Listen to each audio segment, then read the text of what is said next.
Hello everyone, welcome back to the Tuppercast. This week is going to be a bit of a short one, partly because it's been quite a long 2 weeks and there's even more work coming up and kind of just want to get it done and passed. Secondly, because there is a sore in my mouth that makes it a bit painful to talk right now. And third of all, because we're kind of getting to the point where some of these topics that are coming up and the more advanced topics, we aren't super experienced in with either to really be able to give genuine help to people. So for this one specifically, and for the next one as well, which we'll be talking about, which this one will be imposition and the next one will be possession and switching, it's really just going to be us talking about where we're at and our experiences. If you're looking for actual guides that will help you walk you through it, there are plenty of good guides online. We'll link to Tulpa Nomicon down in the description below, as well as, again, as always, feel free to ask others around on places like the subreddit and Tulpa Discords, who, especially on the subreddit, you'll find us on there and others who are more than happy to help you with. For now, though, we can at least try to give you as best of advice that we can from our perspective and experience on it. So what is imposition? Well, imposition is imposing senses onto yourself that you aren't actually in reality feeling in that moment. So your senses like touch and smell and taste, they can all be manipulated in a way that will allow you to feel as though you're touching or smelling or tasting, if you wish, your tulpa. And this, of course, applies to visual imposition as well, which is generally the one that people want to try and do best first, because it will provide you with a way to ideally visually see your tulpa as if they are a real just being that's standing in front of you and doing whatever it is that they're doing. But of course, if that is your desire, or if it is the imposition method that you get good at first, is going to drastically change and vary from tulpamancer to tulpamancer, as with many things that come to this practice. However, just like all of the other things, the main principle is that practice makes perfect. The best way to really get good at these things, and especially to get good at training yourself on a position, is to just keep doing it. Keep practicing with your tulpa, and this is not going to be super easy. With more advanced skills like this, it can take hours at a time of training yourself to get better at it, and it can take the process of over months, or for some people even years, to be able to get good at it. We are 3 years or so into our tulpamancy now, and we've gotten all right at it, but we are still definitely nowhere close to being properly proficient at it like some other people are. So this is definitely something that is going to take time, and you have to be patient for. As always, this isn't a race to see who can develop which skills the fastest, and you shouldn't feel bad if you aren't developing a certain skill as quickly or easily as somebody else does. This is something that every practicer should be doing at their own pace and just taking their time with. Don't hold yourself to any particular standard for it. It's honestly a bit hard to even know where to start off talking about this kind of thing, because there are so many different approaches and variations and topics that come to it. But I guess I'll start off with touch and audible imposition, because those are two topics that I've kind of talked about or hinted at in the prior episodes. You probably have an idea at this point already of what your tulpa looks and sounds like, and hopefully you have been able to make some pretty decent strides when it comes to visualization, as we've talked about in a previous episode. With those skills specifically, if you already established that visual form and audible form in your head, it's really just a matter of continuing to practice and implement these into the quote-unquote real world instead, so that you are able to, instead of having to close your eyes and imagine them and what they look like in that moment, what they're wearing and what they're doing, you start to be able to do this without having to close your eyes instead, and be able to do a similar strategy to what we had talked about in the visualization episode, where you overlay them on top of the existing environment, but now you're able to do it in real time. You're able to actually take in your environment and overlay them on top of it as you go. And at the beginning, it can be a bit fuzzy. You may have the sensation that feels like you're seeing something in front of you or something that should be there, but it's not quite. Some people go through stages where it becomes a sort of fuzzy figure or a staticky figure, and then it starts to gradually become more vivid. Again, everyone's experience will vary, and it's probably going to differ for you from the way that it is for somebody else. But again, all in all, practice and patience is what it takes.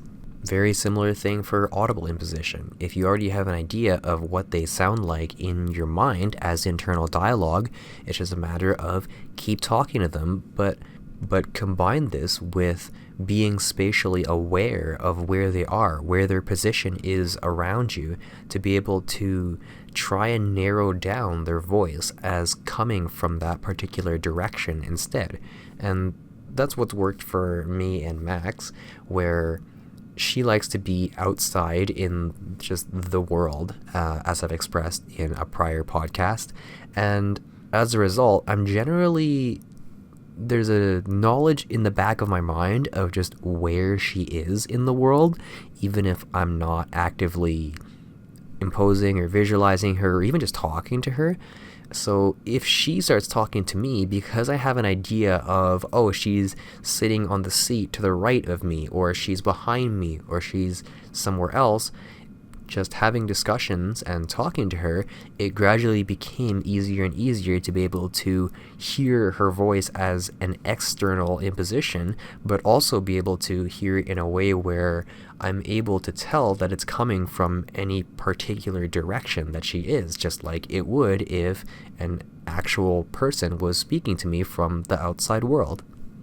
As far as the other things like touch and, if you wish, then scent or taste imposition, then those are things that are really, in my opinion, just going to be best practiced through some good one-on-one time together. That's how it worked best for us, just spending a lot of hours and long nights together in quiet, secluded places like my room, just hanging out and practicing being able to touch each other, imagining what it'd be like if it was me being able to feel her touch, or parts of her like her hair grazing against me, or me doing the same to her, being able to imagine what it's like to run my fingers down her skin or through her hair, things like that.